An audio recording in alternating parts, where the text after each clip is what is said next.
मेरो भाइ तैँले हेरिरहेछस् भनी खुसी छस् होला नि त आज। तेरो हत्याराहरूलाई समातेर लगेको छ क्या।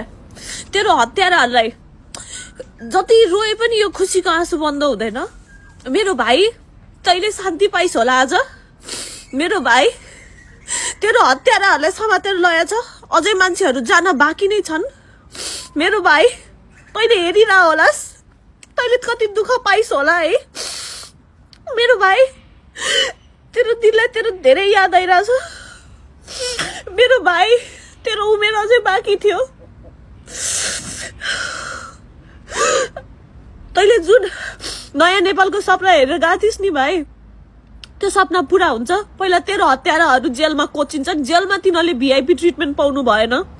जसरी आम नागरिकहरूले के अरे सजाय पाउँछ नि जेलमा, त्यसरी सजाय पाउनु पर्यो। मेरो भाइ आज तेरो न्यायको दिन आयो। तेरो न्याय दिने सुदन दाइलाई धन्यवाद भन। उहाँलाई आशीर्वाद दे। खुट्टा तान्ने मान्छेहरू आउँछन् भोलिका दिनमा, उहाँलाई साथ सपोर्ट दे। लगायत सबै जेन्जी भाइहरू, तपाईँहरू मेरो भाइलाई हेर्नु होला माथि।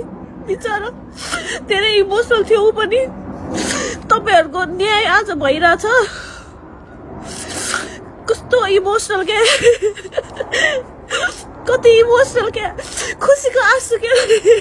मोबाइल तर्साएरै भिडियो बनाएको झोलेहरू करा। मोबाइल तर्साएरै झोले भिडियो बनाएको। कति मनमा भएको पीडा अगाडि आइरहेछ। मेरो भाइले आज न्याय पायो। थ्याङ्क यू सुदन दाई, थ्याङ्क यू। मैले अघि नै पनि कुरा गर्दाखेरि आँसु रोक्न सकेको थिएन, अहिले पनि सकेको छैन। मलाई कतिले सोध्नु भएको थियो मेरो फिलिङ यही हो। मेरो फिलिङ मलाई एकदम खुसी लागिरहेछ। त्यो खुसीले म आँसु रोक्न सकेको छैन। मेरो भाइ आई मिस यु। तैँले आज न्याय पाइस् है। सबैजना झोलेहरू गाली गर्न आउनु तर आज न्याय पायो मेरो भाइले। Rest in piece.